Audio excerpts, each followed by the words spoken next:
Hello, welcome to the channel. Subscribe, leave a like, and don't forget to write a comment. Enjoy watching. The night before my graduation, I sat in the middle of my living room, surrounded by carefully tied invitation envelopes, envelopes that I had poured time, thought, and more hope than I'd admit into, each one written in my best handwriting, sealed with care, and sent off to people who, if I were being honest, probably weren't even going to show up. The final straw was the text I got from Jenna, my older sister, who somehow managed to turn every family moment into a selfie opportunity for her Instagram. She wrote, "Hey, so we're gonna be in Cabo that week. Ugh, wish we could be there. Congrats, though." It was like a slap with a glitter glove, shiny on the outside, dismissive at its core. I stared at that message for 10 full minutes, trying to figure out if I should be mad, sad, or just plain numb. The answer, unfortunately, was all three. You see, this graduation wasn't just a cap and gown moment for me, it was everything. I was the first in my family to finish college. Not community college, not some online course that came with a free trial month, but a 4-year university degree, earned with late-night shifts, ramen dinners, and study marathons that felt like slow mental drownings. I had worked internships while juggling 2 part-time jobs and still managed to graduate with honors. All I wanted, no, all I needed, was for my family to show up. Not even with balloons or fanfare, just physically be there. But instead, I got beach emojis and a fake exclamation mark. My parents were barely more involved. Mom said, "We'll see how things go with your dad's schedule," which we both knew was her way of not promising anything. Dad mumbled something about flights being expensive this time of year, even though I had offered to pay for their tickets 2 months ago. And somehow, it was me who ended up apologizing during that call. I remember saying, "No, it's okay, don't worry if you can't make it," like I was offering them permission to abandon me on one of the biggest days of my life. Isn't that wild, how sometimes we hand people the knife just so we can say they didn't stab us with it? The night crept in slow, and I found myself lying on the floor, surrounded by graduation cards I had written but hadn't mailed yet to distant relatives, family, friends, and old neighbors.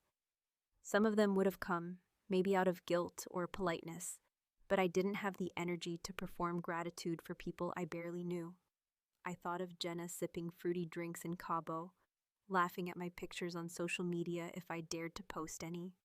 I thought of my mom watching her drama shows, forgetting what day it was. I thought of my dad tinkering in the garage, probably telling himself I was too sensitive. And I felt something shift in me, not the clean, empowering kind of shift you read in stories, but a gritty, aching pivot where hope curls up in a corner and says, "You're on your own, kid." By midnight, I made my decision. I picked up the invitations still sitting on the counter, the ones I hadn't sent yet, and one by one, I ripped them open, tearing through my own handwriting like it was someone else's dreams. Then I dropped them into the trash. It wasn't rage, it was clarity. No more pretending this mattered to anyone but me. No more begging people to clap when I've already bled for the applause. The next morning, I got dressed alone. The outfit I picked had been hanging in my closet for weeks. A simple professional dress I'd saved up for, thinking it might double for job interviews.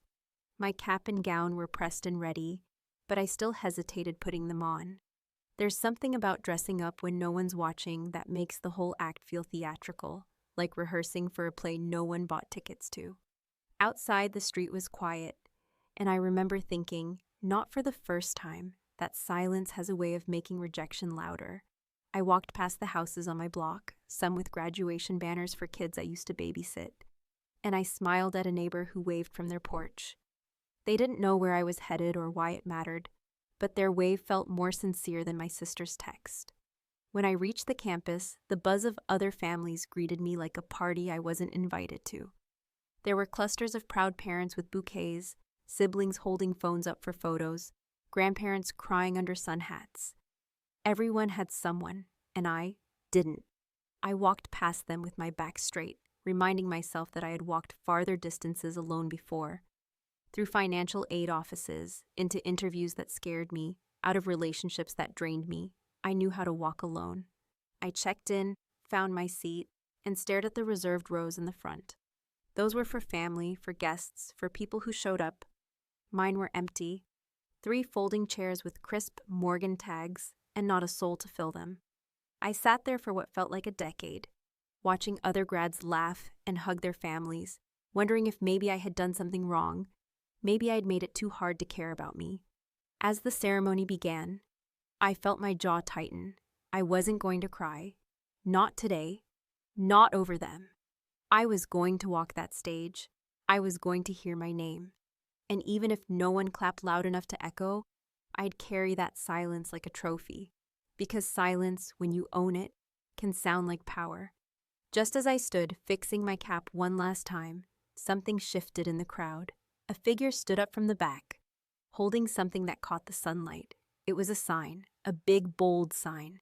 And in that 1 second, everything I thought I knew about walking alone cracked like glass. The sign said, "We're proud of you. Love, your future team." And that's when I froze. By the time I reached the edge of the campus lawn, where rows of white folding chairs stretched out like dominoes, each one already claimed by excited faces and camera-holding hands, I had convinced myself that the worst part of the day had already passed, that the silence from my family was something I could keep locked inside, that the absence wouldn't feel so enormous once I was surrounded by noise and motion and people whose joy might at least rub off on me like secondhand perfume. But as I moved further into the crowd, weaving through patches of families taking group photos and graduates clinging to their parents with a kind of energy I hadn't felt since childhood, I realized that presence, even from strangers, can make absence feel more suffocating. The check-in table was at the far end of the lawn, manned by 2 smiling volunteers who handed me a glossy program and pointed me toward the graduate seating section, where the other students in my department were already starting to line up, all of them adjusting their gowns and bobby-pinning their caps and chattering nervously about how they hoped their heels wouldn't sink into the grass. I nodded and smiled and gave them the best version of myself I could conjure, the version that looked unbothered and composed, even as I kept catching glimpses of proud parents waving signs with their children's names or grandparents recording the scene on outdated camcorders, narrating every moment like a local newscaster with a personal investment. When I got to my assigned row, I saw the 3 chairs marked with Morgan family tags right near the front, clean, neatly arranged, and painfully, unmistakably empty. I stared at them for longer than I should have, long enough for one of the ushers to ask if my family was coming or if he should remove the nameplates to make space for someone else. I heard myself say, "They're just running late," even though I knew no one was running anywhere, and certainly not in my direction. The usher nodded sympathetically, probably used to hearing lies dressed up as hope, and moved on to the next row without saying more. I sat down and looked ahead, letting my eyes blur the rest of the field so I wouldn't have to see how many people were being loved out loud, while I was just trying to be invisible. The ceremony started with the dean stepping up to the podium and welcoming everyone in that overly enthusiastic tone that's meant to stretch across a football field and land like confetti. He thanked the faculty, the parents, the students, and even the donors, throwing around applause like candy at a parade. Every time a family name was called, a small eruption of clapping, whistling, and in some cases actual air horns broke out from their designated sections. A strange but touching reminder of how deeply people can show up for each other when it matters most. And each time I heard a burst of cheering that wasn't mine, I felt a tiny cut open in my chest, sharp and fast and impossible to ignore. I thought back to a dinner we'd had 6 months ago where I tried to tell my parents about my thesis and how much it meant to me, only to be interrupted by my sister, ranting about how her travel influencer page wasn't getting enough engagement. She had waved a hand dismissively and said, "It's just a degree, Alicia. Everyone gets one nowadays." And I remember thinking then that maybe she wasn't capable of seeing past her own mirror. That same night, Mom had asked if I'd be walking across a real stage, or if it would be one of those virtual things, like the ones during the pandemic. And when I told her it was in person and that she was welcome to come, she had smiled vaguely and changed the subject to which supermarket had better avocados. Now, sitting on that grass under a sky so perfect it almost felt scripted, I wondered if any of them were thinking about me at that very moment, or if Cabo and guacamole had claimed their attention more thoroughly than I ever could. My name was near the middle of the list, tucked in between two guys who had somehow managed to bring their entire extended families with them, complete with kids, strollers, and matching t-shirts. As we stood in line, inching toward the stage, I tried to block out the sound of names being called and the chorus of cheers that followed. I focused on the feel of the program in my hand, the texture of the grass beneath my shoes, the way my robe shifted when the wind blew, anything but the gnawing ache of being the only person in my row without a camera pointed at me. Then, as the line moved and I stepped forward onto the small wooden platform leading toward the podium, something caught my eye. It wasn't a sound or a movement exactly, but a shape, an unexpected shift in the crowd to my left. I turned my head slightly, trying not to break the solemn forward momentum that graduates were expected to maintain, and that's when I saw it. A tall man standing alone just behind the family section, holding up a sign that gleamed in the sun like a mirror aimed right at my chest. It was a simple sign, nothing fancy, just bold black letters on a white background. But what it said stopped me in my tracks so completely that the girl behind me bumped into my shoulder. The sign read, "We're proud of you. Love your future team." At first, I thought it was a mistake, some sort of weird coincidence, or maybe a general encouragement sign meant for any student to interpret as theirs. But then the man holding it made eye contact with me and gave a nod, subtle, knowing, and impossibly specific. My heart did something strange, a twist, a skip, maybe even a stumble, and for a moment I forgot how to breathe. The crowd hadn't noticed him yet. The sign wasn't loud or flashy, but it was magnetic in the way truth always is when it catches you off guard. I kept walking, not because I remembered how, but because the line behind me pushed me forward, and suddenly I was at the top of the steps, staring out at a sea of faces that had no idea they'd just witnessed a moment that would change everything for me. As the announcer called my name, I walked across the stage, still half watching the man in the crowd, still wondering what the sign meant, still reeling from the way a single gesture could undo 1,000 silences. And just as I shook hands with the dean and took my diploma, a small gust of wind lifted the edge of the sign again, revealing something else beneath it. Something I hadn't noticed before. Tiny logos. Familiar ones. The internship company's emblem, stamped discreetly along the sign's bottom edge. My future team. Who the hell sent them? And more importantly, why now? In the moments that followed my name being called, a strange sense of duality settled over me, as if I were simultaneously stepping into and away from something I couldn't quite define. Because while the weight of the diploma folder in my hands was real, and the applause from the general audience was politely generous, albeit generic, my mind was still caught in the snare of that sign, in the image of the tall stranger who had appeared out of nowhere, and held it like he knew I needed to see it more than I needed anything else that day.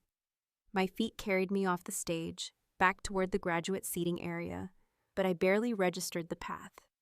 I was operating on instinct, driven not by the formality of the ceremony, but by a jolt of curiosity that was quickly unraveling into something deeper and far more urgent. As I returned to my seat, I clutched the diploma like it was some sort of lifeline, and turned my gaze once again toward the spot where the man had been standing, only to find that he was no longer there, his absence as abrupt as his appearance, as if he'd been a hallucination conjured by my own exhaustion and desire for recognition. But then I saw it, the sign, still held high, but now by someone else, a woman this time, wearing sunglasses and a neutral-colored blazer that screamed corporate casual, her posture calm and deliberate. The message on the sign was unchanged. "We're proud of you, love your future team." And the logos along the bottom edge confirmed that I wasn't imagining things. They were from the tech startup where I'd interned the summer before last, the company where I'd spent 3 chaotic months grinding through 12-hour days, learning more about product strategy and user experience than I had in entire semesters of coursework. and where I'd left with nothing but a thank you email and a vague promise to keep in touch from a few junior managers. Now they were here, holding signs at my graduation like they were my family, like they were somehow part of my story. My initial confusion gave way to suspicion, then to something more elusive, hope maybe, or at least its shadow. I waited until the ceremony ended, the closing speeches drowned out by the rustling of folding chairs and the hum of reuniting families. Then I slipped through the crowd with my gown dragging slightly behind me, scanning for the woman with the sign. She had moved closer to the main exit, standing off to the side with two other people, both dressed similarly, both vaguely familiar in the way that faces from conference calls or company Slack profiles are familiar. I approached cautiously, still unsure whether this was some elaborate mistake or prank or publicity stunt. But when I stopped a few feet away, the woman lowered her sunglasses and smiled with the kind of certainty that told me this wasn't a coincidence. "Alicia Morgan," she said, and it wasn't a question, even though she waited for me to nod before continuing. "We're not here officially, just so you know, but we didn't want to let this moment go by without saying congratulations. You were never forgotten." I must have looked stunned because she offered a business card, as if it would anchor me, and I took it out of habit, reading her name, Catherine Doyle, Strategic Growth Operations, and Nexatech, and immediately remembering the email signature from 6 months ago, when she had briefly corresponded with me about an open analyst position, one that I had applied to but never heard back from after the second interview. I swallowed hard, trying to piece the timeline together, trying to make sense of how a woman who hadn't answered my follow-up emails was now standing in front of me with a sign that felt more intimate than anything my own family had offered in years. "I don't understand," I said, my voice lower than I intended, almost shaky. "Why now? Why this?" Catherine exchanged a glance with the man beside her, who looked vaguely like Ethan, one of the engineers I'd worked under during my internship. Kind, awkward, obsessed with cold brew and impossible deadlines, but cleaner now, more confident. "We've been watching your work," he said, and though it should have sounded like flattery, it came across more like a report. "Your final thesis presentation on predictive behavioral algorithms made it through our internal research Slack. Someone forwarded the video, and let's just say, the right people saw it." I felt heat rise to my face, not from embarrassment, but from the sheer weight of what they were implying. "You're saying that someone watched that video? From the company?" "Not just someone, Catherine said, her tone careful now, as if gauging how much to reveal. "The board watched it. They asked for more information. We did our homework. And we had a lot of meetings about where you might fit in, if at all. There were debates, disagreements, but one thing we all agreed on was this. You think like a founder. You see systems the way we want our leadership to see them." I couldn't breathe for a moment, couldn't think. But I never even heard back after my second interview. "That was a mistake," she said simply, "and we don't make the same one twice." The moment hovered between us like a balloon on the edge of popping, too delicate to hold, too dangerous to release. I looked down at the business card again, then back at the group, who stood patiently like they'd rehearsed this moment and were waiting for me to say the line that would let them proceed. "So what happens now?" I asked. Voice steadier than I expected. Ethan, because now I was sure it was him, smiled. "Now," he said, "you come with us. We have something to show you, and we don't want to waste another second pretending like this isn't already real." As we walked together toward the parking lot, with my cap still perched slightly askew and the diploma folder tucked under my arm, I realized that my graduation day had shifted entirely, not because I had crossed a stage or heard my name over a microphone, but because strangers had shown up for me in a way that the people who were supposed to love me the most never had.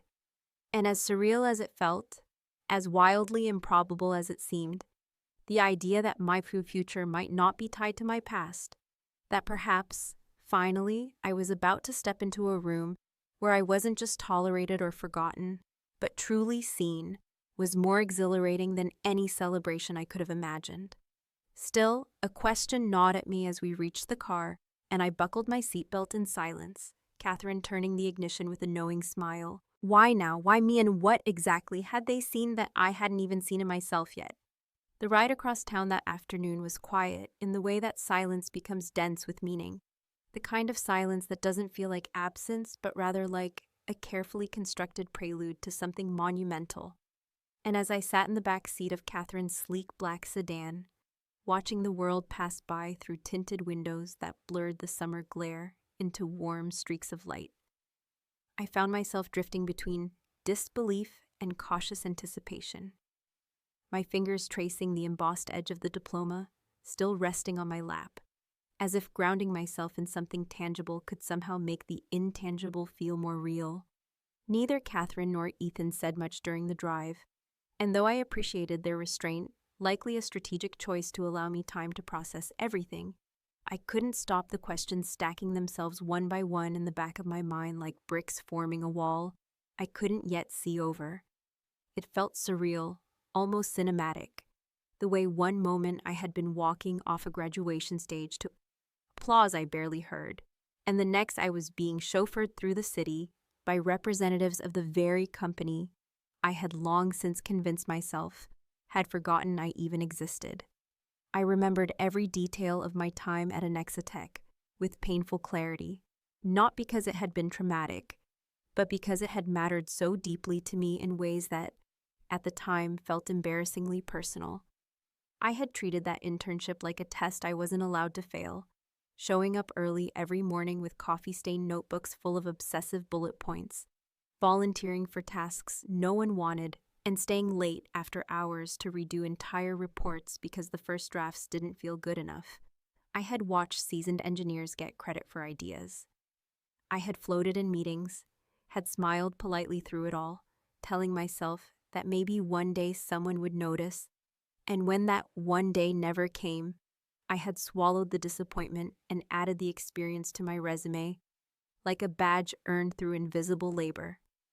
Now, being driven across the city by people who clearly remembered me, people who had apparently watched my thesis presentation in boardrooms and forwarded it through internal channels as with enough frequency that it sparked discussions.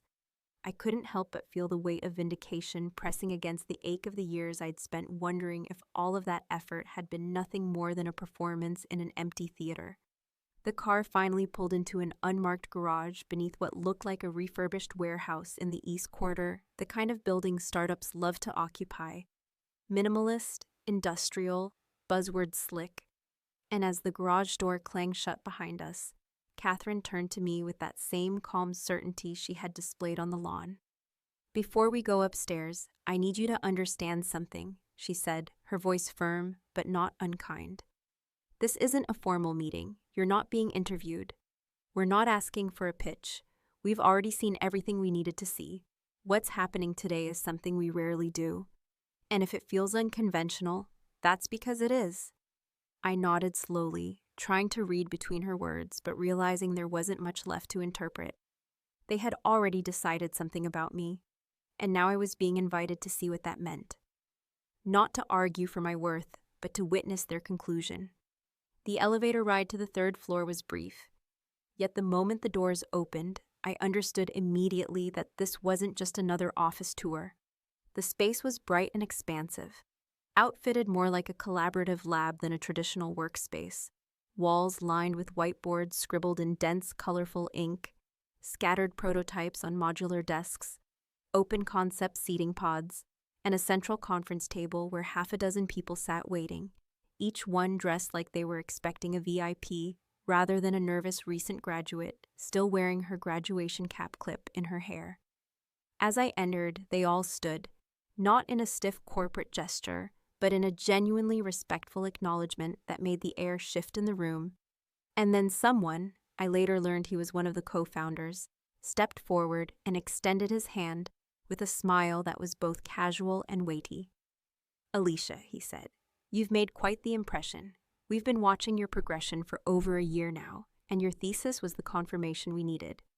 We're prepared to offer you something different, something more substantial than an entry-level job or another round of internships." I blinked, suddenly aware of how tightly I had been gripping my diploma, and forced myself to loosen my fingers as he gestured toward a stack of papers at the end of the table, neatly bound and marked with my name in bold font. Catherine stepped beside me and, with a small nod of encouragement, added, "We want you to join us, not as an analyst, not even as a manager. We want to bring you on as our strategic product vision lead.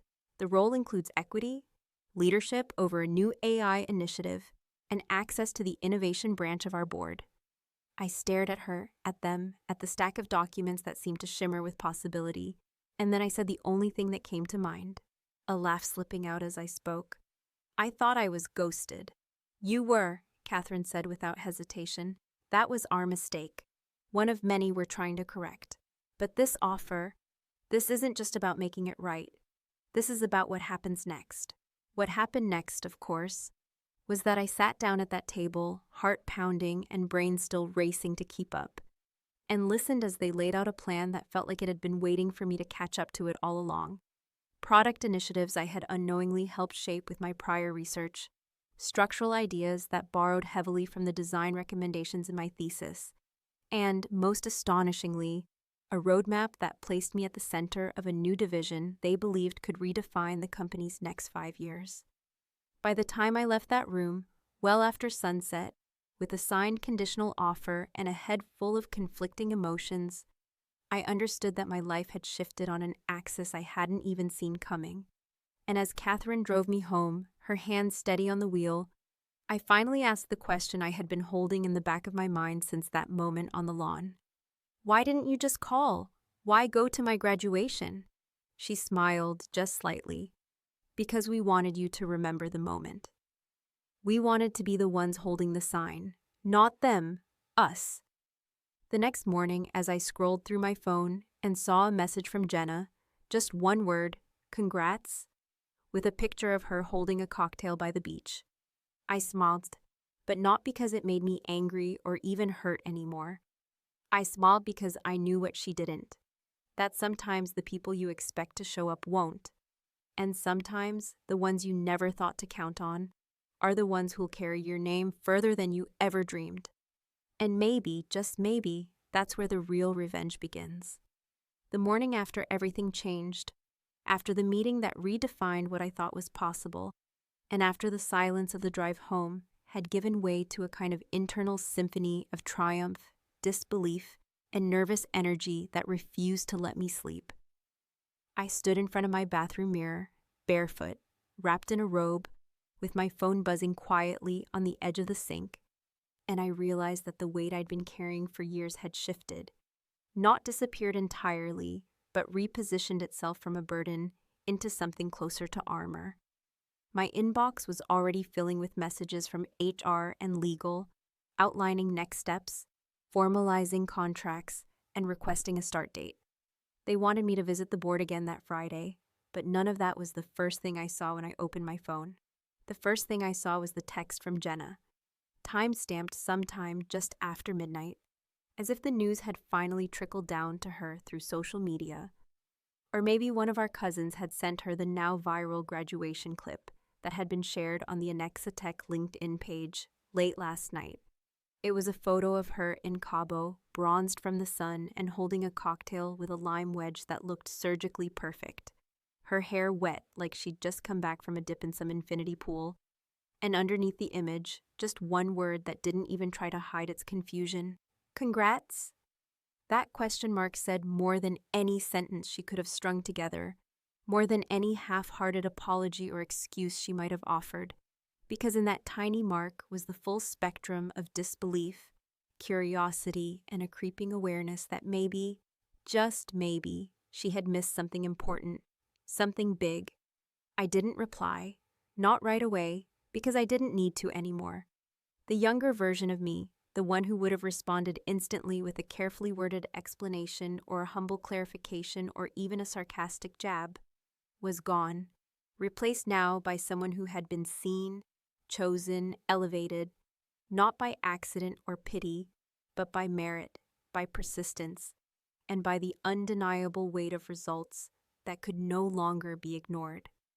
The temptation to send her a paragraph laced with passive-aggressive satisfaction, or even to FaceTime her from inside the boardroom with the skyline behind me and a confident smirk on my face, was real, almost tantalizing.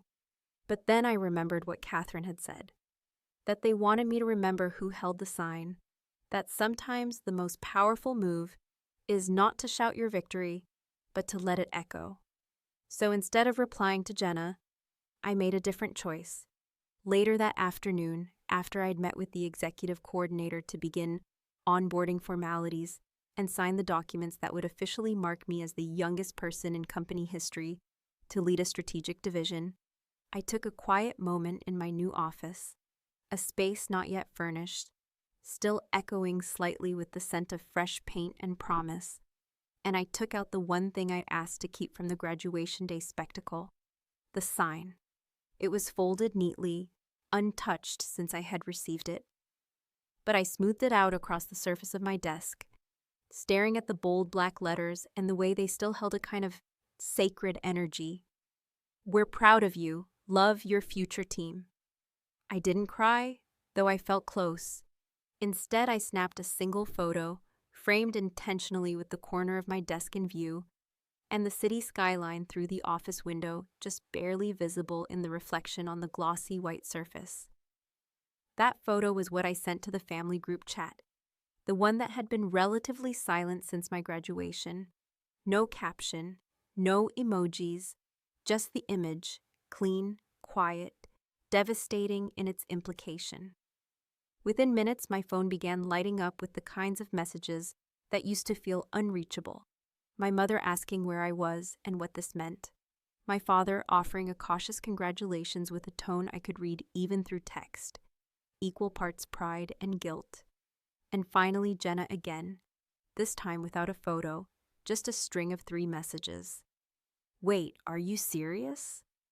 Followed by, how did this happen? And then finally, the one that hit the hardest, because it was the most honest. Did I miss it? And the answer, of course, was yes. Yes, you missed it. You missed me. Not just the ceremony, not just the chance to sit in the front row and cry happy tears while I walked across the stage, but the entire transformation, the quiet evolution from a girl who once begged for recognition to a woman who no longer needed it, who no longer measured her value by the volume of applause, but by the substance of her impact.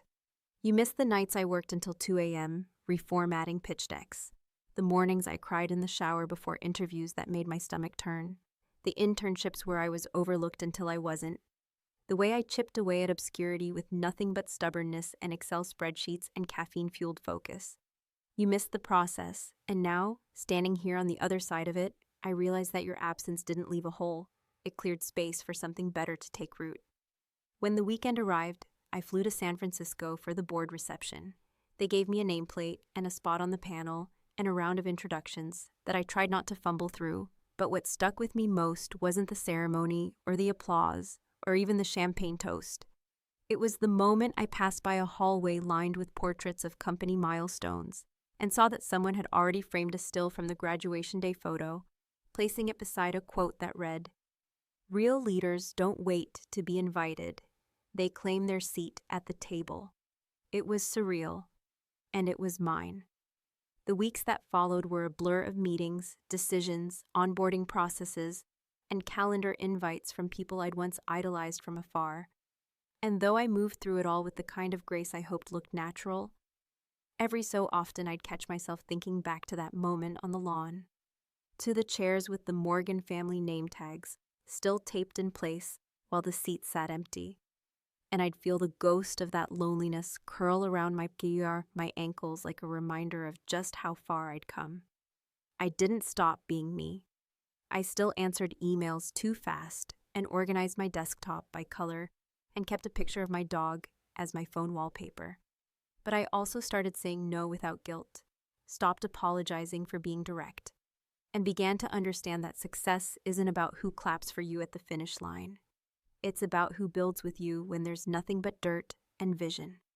And if I ever wondered whether I had done enough, whether I had finally become enough, I only needed to look at that sign, now framed above my office door like a silent banner of war and triumph. We're proud of you. Love, your future team. It wasn't the family I was born into. It was the one I earned. And honestly, that's the one that mattered most.